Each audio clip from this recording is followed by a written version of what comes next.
This podcast is brought to you by Renewal by Anderson of Central Pennsylvania, who wants to show you a little bit of love during this February. If you buy one window or door, you'll get another window or door for 40% off, and another $200 off your patio door project.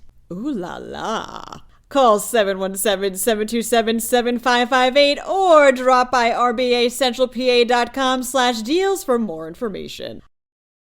There's been a noticeable uptick in illegal street racing. In Allegheny County, a gun task force has been formed. The trout stalking schedule is out. Lastly, this is Pennsylvania's love language. I'm Claudia Dimuro, and you're listening to Today in PA.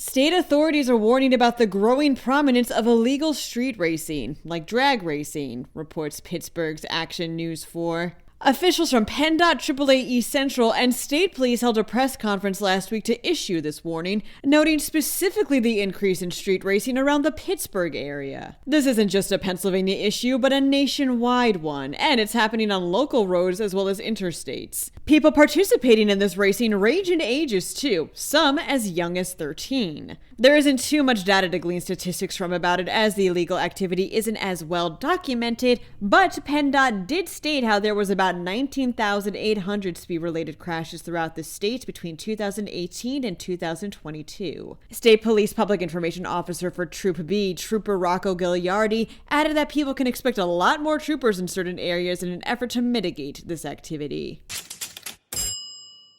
Allegheny County now has its own gun task force, reports the Tribune Review.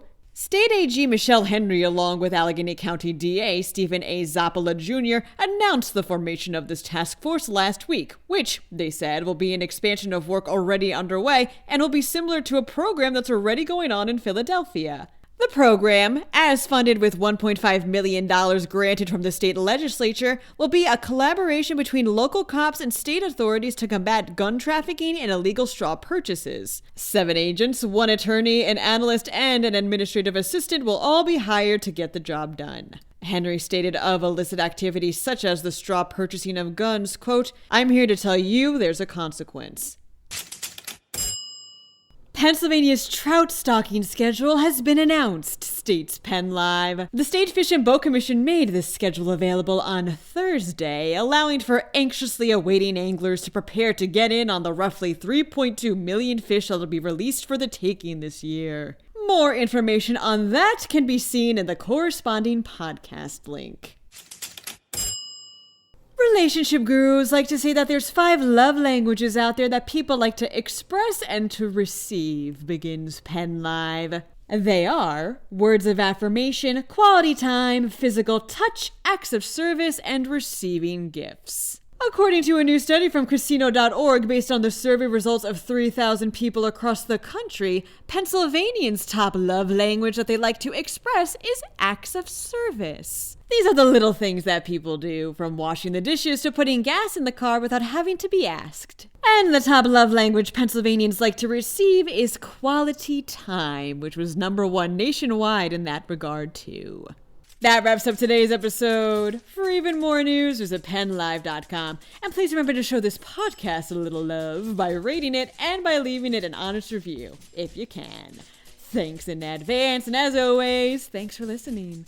I'm Claudia Dimuro, and I'll be back again tomorrow for another round of Today in PA.